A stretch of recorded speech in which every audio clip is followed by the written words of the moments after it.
We are continuing our study in the book of Revelation. We are in chapter 13. Chapter 13 will be dealing with the beast that arises out of the sea and another beast that's going to arise out of the earth. So, when I was putting this together, I was like, oh, this is so tough to do. I'm going to try to present this as um, coherently as possible. But for many, the way that I'm trying to present it has probably never been presented this way before, and so I will probably still be grappling with, oh, should I have done it this way, and I may have to revise it in the future as I try to string along a couple chapters together. We're just going to be dealing with the first verse of chapter 13 today, and then we'll come back and maybe I'll readjust it a little bit, and we'll move into verse 2 of chapter 13. We're still doing somewhat of a word study, but I'm trying to do more conceptual at this point. All right, so let's get started here. Revelation chapter 13, verse 1, it says, "And I stood upon the sand of the sea." So this is John continuing his visions and revelations that the Lord is showing him. He's saying, "I stood upon the sand of the sea and saw a beast rise up out of the sea, having 7 heads and 10 horns, and upon his horns 10 crowns, and upon his head the name of blasphemy." Wow, that's a lot. All right, so we'll just start here. It says, "And I stood upon the sand of the sea." So this is John standing upon the sand of the sea. So the question may be, well, where's he standing at upon the sand of what sea, right? So the book of Revelation, its perspective or focal point is from the nation of Israel, right? And this phrase, the sand of the sea, is quite common, right? It's actually talking about the shores of Israel. And this beast that is rising out of the sea, the purpose of this beast is ultimately to come upon the land of Israel, to overtake the land of Israel, to bring destruction of the land of Israel and the saints, right, that are in Israel during the tribulation period, right? So that's where John's perspective is. When he's saying he's standing on the sand of the sea, he's talking about he's standing upon the nation of Israel. The nation of Israel has an ocean bordering it, right? It has a sea bordering it. So he's standing upon the sands of the nation of Israel, upon their shoreline, and he's seeing the beast finally rising up to try to overtake the nation of Israel. Now, this has always been the purpose of the beast throughout time, and we've seen that when we read chapter 12. So it's a continuation of the same concept of how the beast with the 7 heads was always trying to attack Israel, this woman, the nation of Israel, and this woman that finally brought the perfection of faith on earth, manifesting Christ, right? This beast was always trying to attack this woman, right? And so here we see that's why when it's saying stand upon the sand of the sea, this is John standing upon the homeland of the nation of Israel, on the shores of Israel, looking out upon the sea where the beast is always trying to come and attack the nation of Israel.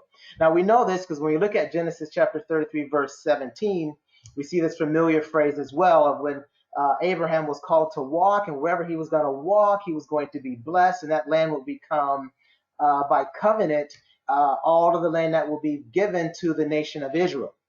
And of course, we know that's what Christ is going to bring into fulfillment when he comes at his second coming. All of the land that Abraham walked upon, God is going to give that to Christ as part of his kingdom for the nation of Israel. But in Genesis chapter 33, verse 17, it says that in blessing I will bless thee, and in multiplying I will multiply thy seed as the stars of heaven, which we already know that was talking about the spiritual seed, those that were part of those of us who come into Christ, right? We are, by faith, children of Abraham, right? And as the sand which is upon the seashore. So here we see this sand here. And that sand that he's talking about, that is the natural nation of Israel, right? That's the nation of Israel, which the lineage that came forth from Abraham. That's that sand. And so this is that sand that's on the seashore that John is talking about. That's where he's standing upon. He's standing upon the nation of Israel, along the whole sands representing the nation of Israel from a perspective of the nation of Israel, and looking out and seeing the sea where the beast is rising up that wants to destroy them. And he begins to describe that beast with 7 heads, 10 horns, and upon his horns 10 crowns, and upon his heads the name blasphemy. Right, so The beast that we're talking about here, it says a beast is what we're talking about. So we're talking about there is a specific beast. We know it's going to be a kingdom. We know this also involves a person and also involves Satan as well. It's all bundled up into this beast that finally rises up. They all come together to make this a beast, like this identified beast that's going to come during the Great Tribulation period. And this beast here, when you look this word up, is called Therion. Right? It means a voracious beast of prey. Now, we've been reading about other beasts that's been in the book of Revelation, especially in the earlier chapters. There were 4 beasts that was around the throne. When you look up that word, it's not the same word for beast as we see here, the beast rising up out of the ocean, right, getting ready to encroach and come upon the land of Israel. That beast that's around the throne, which we said had the face like an eagle and a man and a lion and a calf or something like that, or an ox, right? That beast, when you look that word up, that's Zoe. It means a living creature, an animal. All right, so it's different kinds of beasts here, and I just want to separate that out just for those who are just into word study and things like that, to know that we're talking about 2 different types of that beast that we're talking about. Is not a voracious, murderous, killing animal. It's one that worships God. It's a living creature that God created that worships God and things like that. But of course, you know, it's a symbol of Christ, right? So when we know when it says, I stood upon the sand of the sea, we know the sea is talking about, that's the Gentile nations, the Gentile world, groups of various types of people that are out in the world, specifically the Gentiles, right? And so it says that, he goes on, he says, I saw the beast rise up out of the sea, having 7 heads, 10 horns, and upon his horns 10 crowns. All right, we'll get to the blasphemy part later. So the 7 heads, we have talked about this before, the 7 heads represents the 7 kingdoms that have been throughout humanity, right? When you go back and look at Revelation chapter 17, verse 9, it gives, and I put the quote of that line there, it says, the 7 heads are 7 mountains on which the woman sitteth. So as we later get to the end part of the book of Revelation, it's going to talk about this same beast again, and it's going to give clarity to John. Christ is going to give him interpretation of what the 7 heads represent, right? And he says the 7 heads represent 7 mountains, and mountains, as we said before, represents kingdoms. So the 7 heads that this beast has that rises up out of the sea represents the 7 kingdoms. Right, and so then it says then that there are 10 horns, right? Now we're talking about this one beast that rises up is going to have all of the features of all of the nations, world kingdoms of the past, all 7 kingdoms. That's why this beast is going to eventually called, it's more diverse than the beast that came before it, right? Because it's going to possess all of the attributes of all 7 kingdoms. And that goes back to Egypt, Syria, and it goes back to, well, we'll discuss what all those different 7 kingdoms are. But this beast that rises up, it's going to have all of the attributes, both of their military, cultural, and also spiritual aspects as well. That's why sodomy, it says, the Jews, Jerusalem is called like Sodom and Egypt, because this beast is more diverse than all of them, meaning that it has all of the aspects of all the kingdoms that have risen before are combined into this one beast at the time of the Great Tribulation period, when the Antichrist rises on the scene. The people are worshiping the dragon. It's going to pull all of those features in together. It's going to be a beast that's going to be diverse in all, having all of these features. Like we said, it has Sodom and Gomorrah, and Egypt is what Jerusalem was called back during the tribulation period. Right. So, but these 10 horns represent 10 kings that have power and authority. All right, so that's what the horn represents, power and authority. But the horn also represents 10 kings that have power and authority. We know that because, again, the book of Revelation, chapter 17, provides us an interpretation of the symbols of what the 10 horns mean. And when you read that, Revelation chapter 17, verse 12, it says, 10 horns which thou seest are 10 kings, which have received no kingdom as yet, but receive power as kings 1 hour with the beast. Now, when John was first getting these different, believe it or not, even within the book of Revelation, this beast that we're describing has small nuances or minutiae or differences that you may not pick up on, but we're going to try to show you this. But we see in Revelation chapter 17, um, the Spirit or John is being told here in Revelation chapter 17 that this beast is going to come with 7 heads and 10 horns, but they haven't received 1 hour. They haven't received power as kings 1 hour with the beast yet. So what's it saying? That later on he's going to describe this beast again, but he's going to say this beast has not arrived yet, but it will arrive, and when it arrives, it will receive power 1 hour. Each of these kings will receive 1 hour of power and authority with the beast. When the beast does arrive in the tribulation period with these 10 kings, we know that it is the beast of the Antichrist spirit during the tribulation period, because they will have power as king 1 hour with the beast, and that is symbolized by having the uh, horns with 10 crowns. So when it says here there are 7 heads and has 10 horns, and then upon his horns 10 crowns, that phrase horns and then upon his horns 10 crowns, that means that this is that beast that rises up in the great tribulation period, that reigns with the Antichrist and Satan, that now reign. Those 10 kings now have power, and that power is those 10 crowns. This crown here is different than the crown that the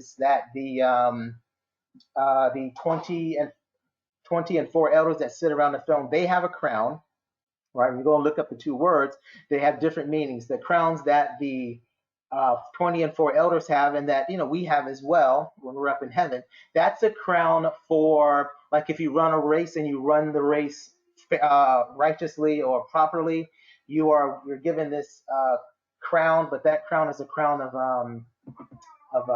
what's the proper word, of victory. It's a crown of victory, that you run the race and you run it well.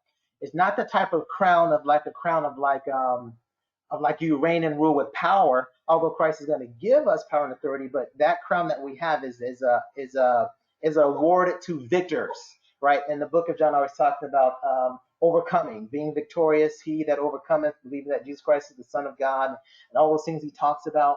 And Jesus talks about, if you do these things, I will give you a crown. That's talking about that you've done things properly, fairly, you run the race according to how it's supposed to be done in the measure of Christ. But this crown that we're talking about is a different one. It talks about power to reign and to rule and to dominate, right? These 10 kings during the Great Tribulation period that rise up with the Antichrist and Satan, they are going to have great power to reign. They're going to dominate. They're going to rule. And we're starting to see that happen now. We're starting to see the spirit of the Antichrist rising up, preparing the way where in Australia, they're telling people you can only come out for 2 hours, right? They are being brutal. They're telling people, I can show you videos of them saying that you have to wear a mask and you're not allowed to come out. When you do come out, you can't talk to people in the grocery stores. You can't talk to friends. You have to keep yourself isolated. They are executing authority and power. And we're seeing that in Paris and France and all these other places. They are being brutal with the type of lockdowns and forces and enforcement of certain things as well. But that's nothing compared to what in the last days during the Great Tribulation period, what these 10 kings are going to be able to do when they are finally given a crown by Satan to dominate and bring the people into submission as they work under the Antichrist. Or they are beginning to prepare the work for the Antichrist, because it says the 10 horns are present, and then rises up the little horn, right, and kills off the 3. So these 10 crowns or 10 kings that are given power, they help prepare and set the groundwork for the rising up of the Antichrist to then take it all over. But they're responsible for helping to dominate, bring the domination and submission of the whole world to prepare the way for this Antichrist that comes up. So we're going to go back and we're going to read. We're going to see this same beast that's going to have 7 heads and 10 horns, but it will not say upon those 10 horns have 10 crowns. That means it is not yet that beast that's going to be present during the Great Tribulation period. But it is the progression of that system is in place, but not yet the one that's going to rise up during the Great Tribulation period, right? So what we're seeing, what we're reading here in the book of Revelation, chapter 17, that I'm referencing, verse 9 and verse 12, it's talking about the beast that is to come, but it's not yet that actual beast. The actual beast that is going to come during the Great Tribulation period is the one we're talking about right now in chapter 17. So in chapter 12, it talks about the beast rising up, what chapter we just read, having 7 horns and 7 heads and 10 horns, but it doesn't talk about the crown. The one we're talking about here in Revelation chapter 17 talks about the beast rising up having 7 heads and 10 horns, but it doesn't mention the crown yet either, because it is speaking of the one that is speaking of a beast system that is in progression, but the actual one has not yet to come to fully rule and reign with the Antichrist yet. Right? We'll show that out a little more. So when you see the phrase "upon his horns 10 crowns," that means that's the actual Antichrist beast system with Satan and the Antichrist. That's I'm gonna say the Antichrist kingdom, with the Antichrist being present and with Satan in his full force operating through all those modalities. The kingdom of the Antichrist system, called the beast, the Antichrist, who is called the beast, and Satan that works, gives his power to both the false prophet, which is called the beast, and gives his power to the Antichrist system kingdom, and Satan gives his power to the Antichrist. So when you see upon his head 10 horns with 10 crowns, you know you're talking about the Antichrist beast system, right? The fulfillment of the beast of the Great Tribulation period, when you see that the kings possess, I'm just rephrasing it, the 10 horns with 10 crowns, that means they're actually reigning for that 1 hour duration it talks about, as they're given 1 hour to reign with the beast. It's only 1 hour because it's just a short time period. It's just a few years, or should I say, 3.5 years. So that's why it's just called 1 hour. That 1 hour is talking about they just get 3.5 years to reign, and that's it. Let's look at the example. Let's look at an example we see in Daniel chapter 7, verse 2 through 7. It says, Daniel spake and said, I saw in my vision by night, and behold, the 4 winds of the heaven strove upon the great sea. Now, this is not the first time that we've seen the 4 winds of the heaven. We read 4 winds of the heaven back in Revelation chapter 7, and we read about it. We elaborated on what those 4 winds were in Revelation chapter 8 as well. But what Daniel was seeing here is the prophecy of the beast system coming and the judgment that's going to be coming upon the beast system and the great sea, or the great sea represents all of the Gentile nations of the world that come together, that bring forth, that usher in the great beast system of the Antichrist. It's already in progress now, but it continues throughout the time of humanity until its greatest fulfillment, as we're reading now in Revelation chapter 13. But when Daniel was seeing the prophecy of this great beast coming, he's also seeing how the 4 winds of the heavens strove upon the great sea. And the strove meaning that it's fighting. There's a fight and a judgment is coming upon them. I'll read Revelation chapter 7, verse 1. It talks about this. It says, and after these things, I saw 4 angels standing on the 4 corners of the earth, holding the 4 winds of the earth, that the wind should not blow on the earth, nor on the sea, nor any tree. Now we know that was part of the angels were holding back the 4 corners, or holding back the 4 winds, so that he could seal the 144,000 Jews that would go out and preach the gospel. Well, this 4 winds that we just read in Revelation chapter 7, Daniel seeing that as part of his prophecy of the coming of the beast system, right, or this great Antichrist system coming. So the judgment that is coming upon the world, that judgment has already been proclaimed. Daniel seeing that. The proclamation of judgment is coming with the rise of the Antichrist system, the rise of these 7 nations that have been pushing forth the Antichrist, the mystery of iniquity, the persecution of Israel, the destruction of the saints. Daniel saw the proclamation of judgment that comes with the rising of the coming together of the world Gentile nations to bring forth this Antichrist system, to bring persecution upon the saints and upon Israel, he saw that judgment proclamation coming upon the beast system and the nations of the world. He saw that, and then he goes on into the rest of the prophecy. We know that those four winds are talking about the first, second, and third and fourth angels that sound the trumpet.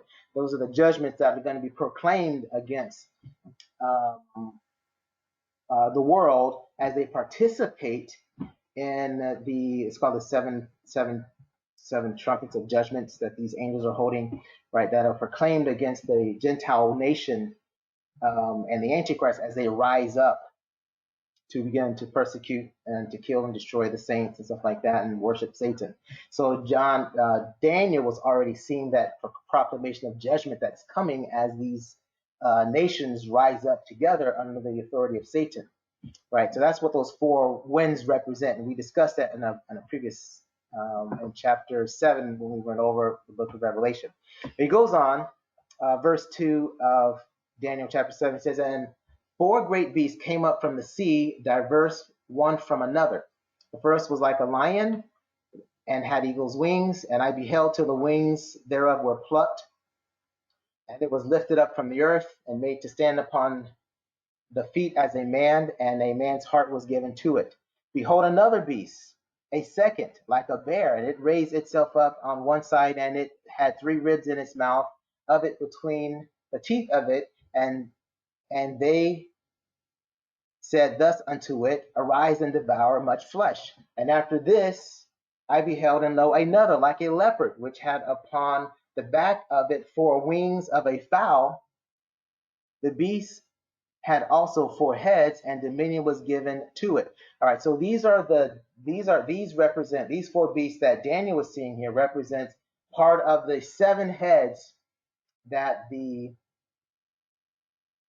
beast that is arising in the last day during the Great Tribulation period is going to possess. He's going to possess the features that the lion, the bear, and the leopard have. This beast is going to have these features as well, as Daniel's describing it. We're not going to go into any more detail more than that, right? And then verse 7 continues. It says, and after this I saw in the night visions, and behold, a fourth beast, dreadful and terrible, and exceedingly and strong exceedingly, and it had great iron teeth, and it devoured and brake in pieces and stamped the residue with the feet of it, and it was diverse from all the beasts that were before it, and it had 10 horns. Right, so this fourth beast that's going to rise up, which what we're talking about now in the book of Revelation chapter 13, that fourth beast is going to have teeth like an iron, right? It's going to be diverse then from all the other beasts before it, because it's going to have all of the features of all the other beasts that came before it. And when we say diverse from all the other beasts, it means it's going to have all seven kingdoms that ever existed. It's going to possess all of that, including the three that Daniel just mentioned here in Daniel chapter 7. So it's going to include, Babylon. It's going to include Persia. It's going to include Greece, but it's also going to include Egypt and Assyria as well, right? So that's why it's going to be more diverse than all of it. But he focuses on that it had teeth like a great iron. And we know iron is that symbol that represents Rome. But we know we're talking about that fourth and final beast because it says it has the 10 horns. So he never mentioned the first beast or the second beast or the third beast that had 10 horns, but he did mention that fourth beast had those 10 horns. And so we know those 10 horns represent those kings that are going to rise and have power with the beast for 1 hour, right? But notice here that it doesn't say that this fourth beast has 10 horns with 10 crowns. So this beast that Daniel is talking about, he's seeing it coming, but it is not actually the Antichrist beast that is going to rise up in the Great Tribulation period, because it does not have the 10 horns with 10 crowns yet. So the crowns have not yet come, right? We all know that this fourth beast that's going to rise up during the Great Tribulation period is going to represent a revived Second Roman Empire, right? The revived Second Roman Empire is going to have the 10 horns with 10 crowns when it rises up in the time of the Great Tribulation period.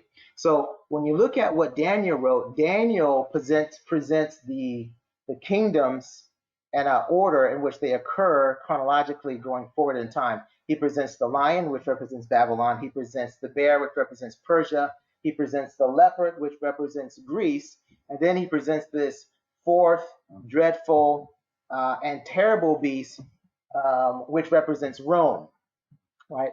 But later on, it's going to represent, when he talks about it has the 10 horns with 10 crowns, with the crowns on it, that's representing the revived Rome, what I call Rome 2, that occurs during the Great Tribulation period. I don't know if I'm making sense or not. My wife is, I don't know. It's a lot sometimes. I know that. All right. Now, when you read the book of John puts it in reverse order, right? Because he's looking back in time, putting it all together. Daniel is looking forward in time. And that's one thing that when you study prophecy a lot, you have to look at prophecy occurs, I said, it occurs vertically. Prophecies they deal with prophecy that occurs both in heaven,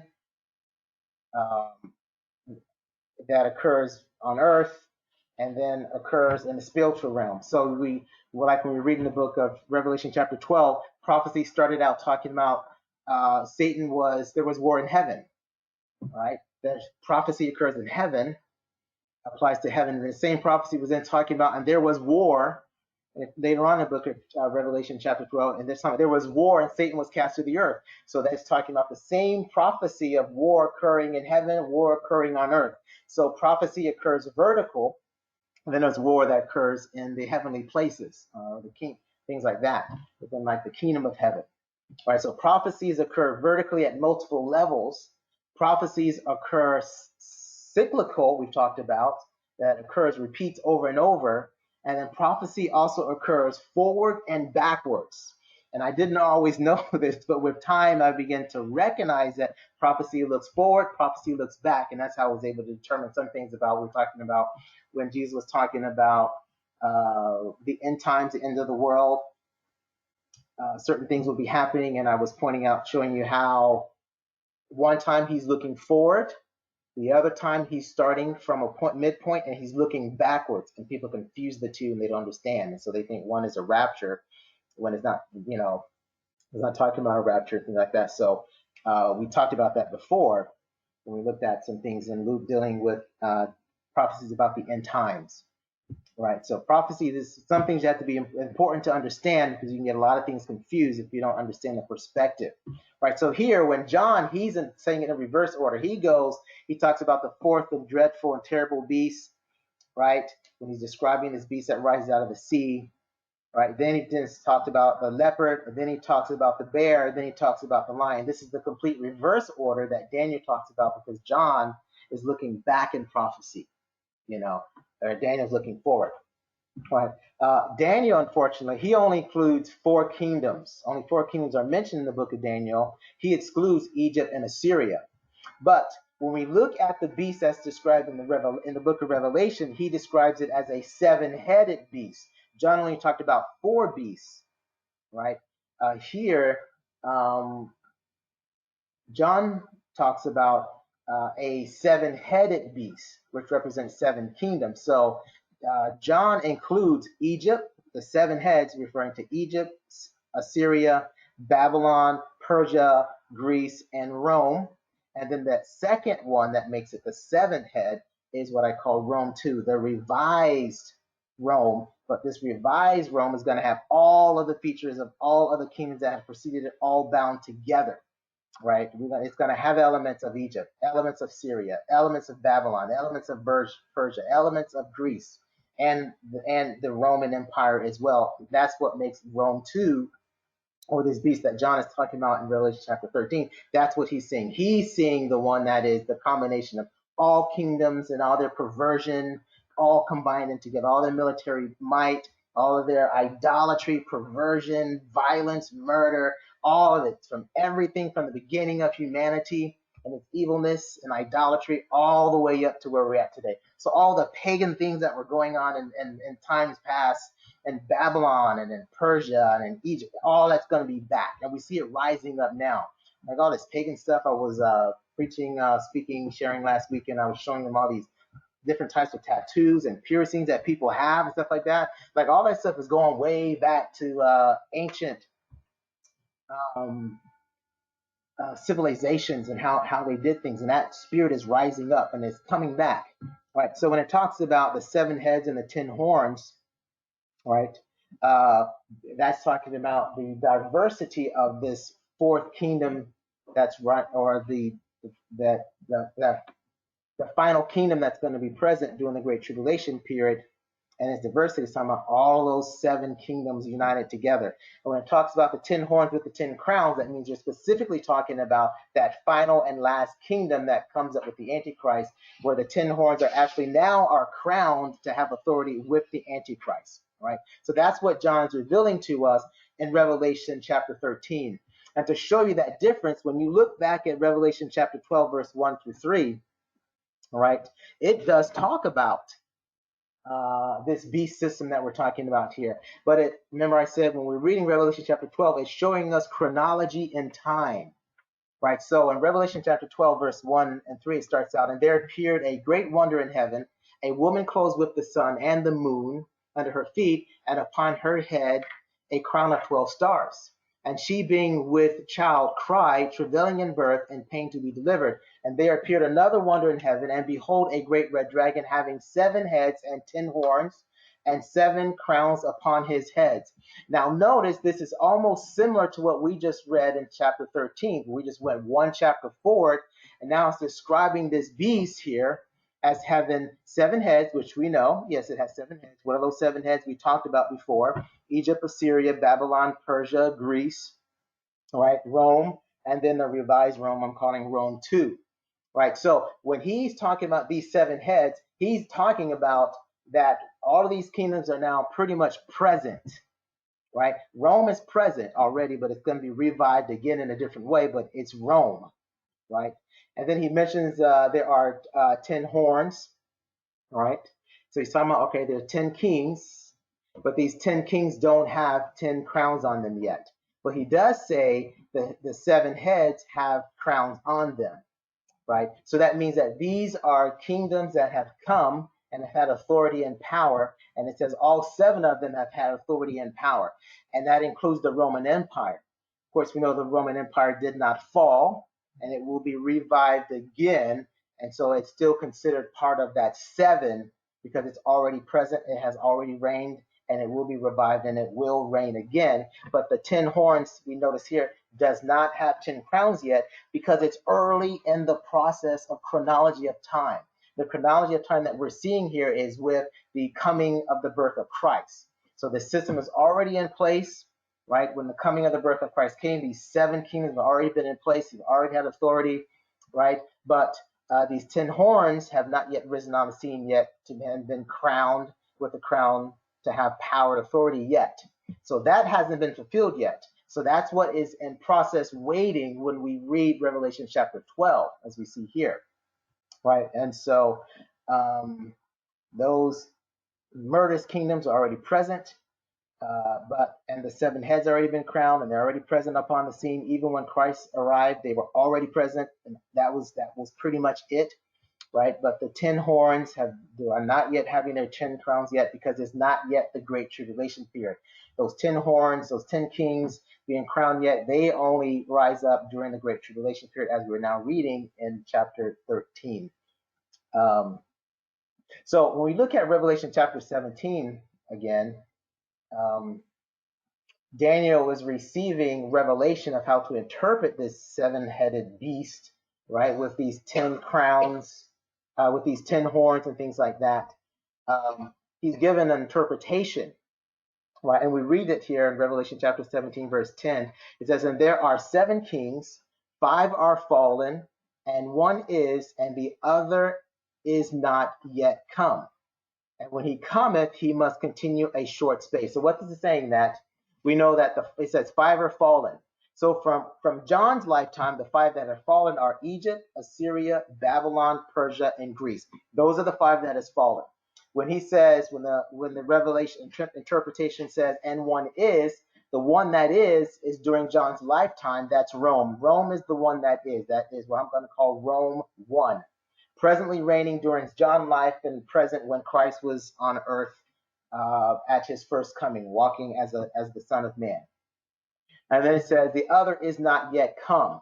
So the other that is not yet come is what we're actually reading here in Revelation chapter 13. That's the one that is come that we're talking about now. But during John's time, it has not yet come, right?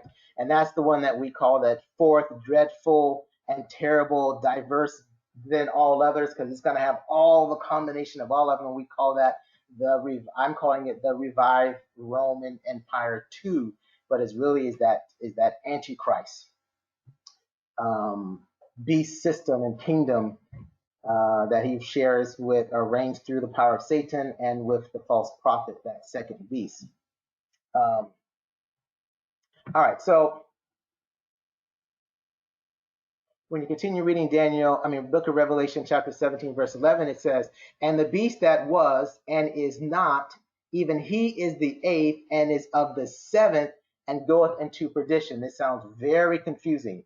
It says, and the beast that was and is not. What is the beast that was and it is not, but it is also of the seventh?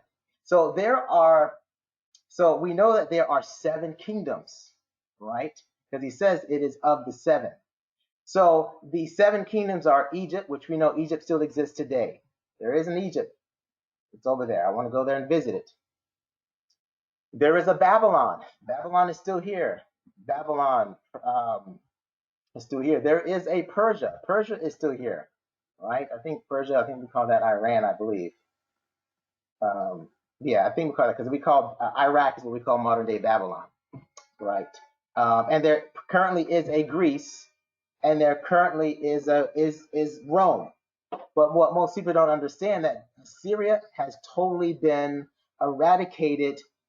There is no Assyria that exists today. You cannot say, oh, well, there is Assyria over there. Assyria does not exist. So when we talk about of the 7, the beast that was and is not, that's really, I believe, talking about Assyria.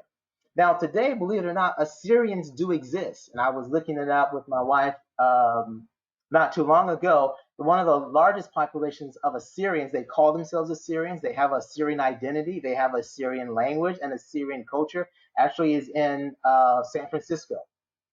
I think it's 150,000 of them in San Francisco. But they also, if you go and Google it or Wikipedia it, you'll find there are actual Assyrians that hold on to their culture.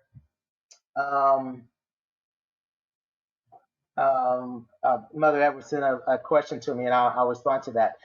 There are actually groups of people call themselves Assyrians, and they hold on to their nation, to their national identity. So Assyrians, and they are looking for the return of their nation, right? And that's what the caliphate is all about. I don't know if you guys understand what's going on. The caliphate that was trying to be set up by ISIS, they're basically trying to reestablish what Assyria was, right? The last caliphate was the Ottoman Empire, which was established in Turkey, and that's what we're going to talk about. How we're going to show that the Antichrist is going to come from Turkey. All right, we're going to look at a whole bunch of scriptures. It's going to show that the Antichrist is going to come from Turkey. Is going to be called the Assyrian. The Bible calls him the Assyrian, right? But anyway, so this is when I look at this here, when we talk about the 7 that exist, and it says the beast system, or this beast that was and is not, and then he is the 8th and is of the 7th. He has come from the 7th, all right? And the 7th already exists here, but the one that is not yet presently was, but is not currently, is Assyria. Assyria does not exist. But Assyria has to be reformed again. And a lot of this politics that we see going on, we look at what's going on there in Afghanistan and ISIS and all this stuff. People are looking for the caliphate to come back. They're looking for the revived Assyrian Empire, right? The last one was the Ottoman Empire, which was part of the Roman Empire. It was that second leg of the Roman Empire. And the second leg of the Roman Empire that was reestablished in Constantinople, over in Turkey, that lasted 1,000 years longer when the Roman Empire fell over in Rome. It extended for another 1,000 years. That has to return. That Ottoman Caliphate Empire has to return, and we're going to see that begin to form again at some point. All right. This Muslim empire is going to rise up again and make itself known, and that's this politics that we see going on in the world today. But anyway, I don't want to get too much off topic because my time is it's getting thin here. All right. So when he's talking about also, oh, I see, Mother, show me the text here. Mother Edwards sent me a text.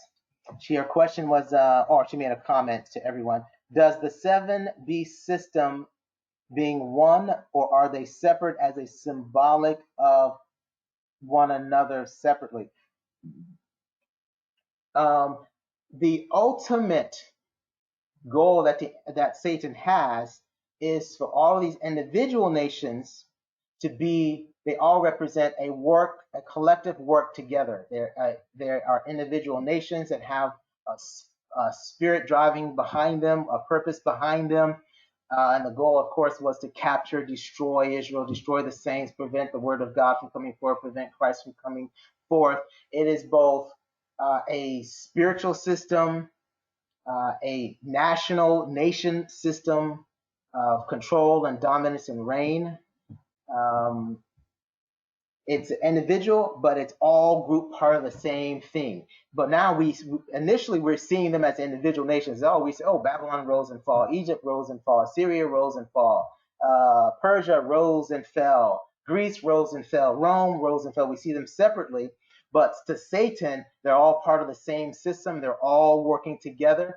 And in the last day, the vision that has always been shown to us that all of these are part of the same work of Satan. It's all part of his same body of work, and he's able to bring them all together in the last day during the great empire system to be unified back together as one, working together. Right? He's going to use all the different forces that he had individually in these nations, bring them all together collectively as one system, ruling as one nation, one power by one man. And when he does it like that, it can never be defeated. Takes the best of everything symbolically and puts it all together into one. But this has been his entire goal from the beginning, right? Satan sees the whole picture. We only saw as humanity only sees it as individual nations and systems and things like that. I don't know if I answered your question or not, but all right. Yes, you did. Thank you very much. Appreciate it. All right. So as well as this thing that talks about, and the beast that was and is not, and even he is the 8th and is of the 7th and goeth into perdition. This is also talking about the Antichrist, right? The Antichrist, well, and he represents, most people don't understand that the Antichrist is the 11th horn. We talk about there's 10 horns, 10 kings. But from the 10 kings arises another horn, it says. There are 10 horns and then arises another horn. So the Antichrist actually is the 11th horn that rises up. We know that he kills 3 of the 10 kings, leaving 7 remaining. But then the scripture says he becomes the 8th. There's 7 that remain, and he is the 8th one. He is the 8th. So you have to tie in, when he becomes the 8th, the system that he operates in becomes a totally new kind of kingdom as well. When he becomes the 8th, right? When it says and he becomes the 8th, but is of the 7th. When he says he's of the 7th, he works in conjunction with this beast that we're talking about. The ant is both a kingdom. It also includes a man who is the 8th, and in being the 8th, he also sets up a new type of kingdom. But he's also of the 7th. Of the 7th, meaning he's also arises from the 7-head system. He's a part of that 7-head system, right? Which I believe is Assyria. He is of the 7th, he rises out of the 7 nations or 7 kingdoms that pre-existed, which is going to, I believe, going to be Assyria. And then it says, and he goes into perdition. This going into perdition, that how he becomes the eighth is that Satan enters into him. When Satan enters into him, he goes into perdition. And that's how he becomes the eighth.